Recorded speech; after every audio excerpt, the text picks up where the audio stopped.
What if the body starts telling the truth long before the mind is ready to hear it? What if the signs of a shorter life don't arrive as disease or pain, but as small, almost polite changes we excuse as normal aging? Because after 65, most people stop listening closely to their bodies and start negotiating with decline instead, saying things like it's fine, it's just age, everyone slows down. Yet doctors who work quietly with older patients know that the body doesn't lie. It only whispers at first, and those whispers often come years before serious trouble begins. The problem is not that people don't care. It's that the changes are subtle, unglamorous, not dramatic enough to scare anyone into action, and so they pass unnoticed. Like a chair that feels slightly heavier to stand up from, a step that requires a pause, a walk that shortens without permission. And one of the earliest and most predictive changes doctors observe is the gradual loss of real-world strength. Not chin strength or vanity muscle, but the kind that lets you rise from a couch, carry groceries, twist a lid, or catch yourself when you stumble. Because muscle is not just tissue.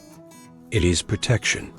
It stabilizes blood sugar, supports immunity, preserves balance, and when muscle quietly disappears after 65, the body becomes fragile in ways that don't show on the surface.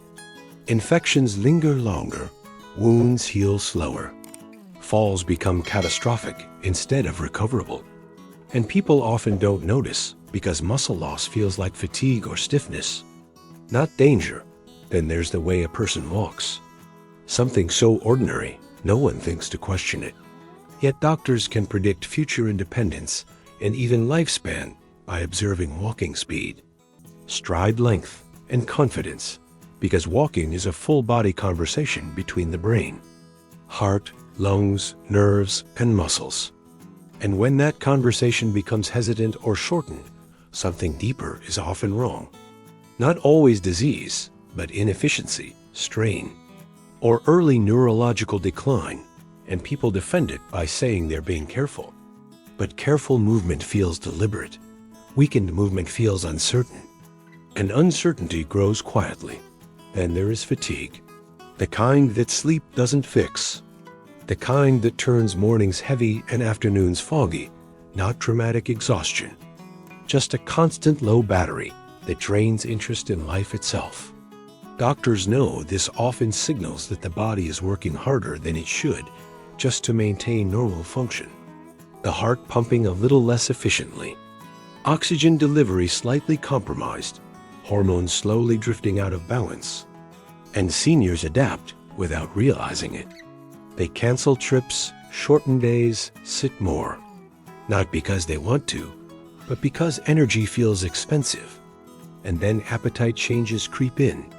Portions shrink, hunger fades, weight drops unintentionally, and people say it's good. I needed to lose a few pounds anyway, but doctors see unplanned weight loss after 65 as one of the strongest predictors of reduced lifespan because it reflects systemic decline. Digestion weakens, protein intake falls, muscle disappears faster, immunity follows, and finally posture changes. The forward lean, the shorter steps, the pause before turning, the subtle fear of falling that lives in the body even if the mind denies it. Balance is not just about legs. It's about brain signaling, inner ear function, reaction speed, and confidence. And when balance erodes, independence becomes fragile, and a single fall can rewrite an entire future. Yet none of these changes arrive like an emergency. They arrive like background noise, easy to ignore, easy to normalize, and that is why they are so dangerous. Because by the time people react, they are already far along. But the truth doctors wish more people understood is that these signs are not sentences. They are signals, warnings meant to be answered, not feared. And the seniors who live longest are rarely the ones who avoid all decline.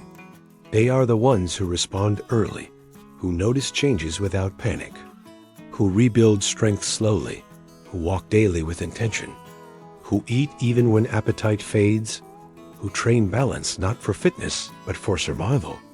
Because aging is not the enemy. Ignoring the body is, and the body is always talking. Always sending messages, quietly asking for attention before it demands it. The mistake many people make after 65 is believing that decline happens all at once, that life is fine until suddenly it isn't. But real aging doesn't work that way. It works like erosion, slow, quiet, almost invisible until the structure weakens.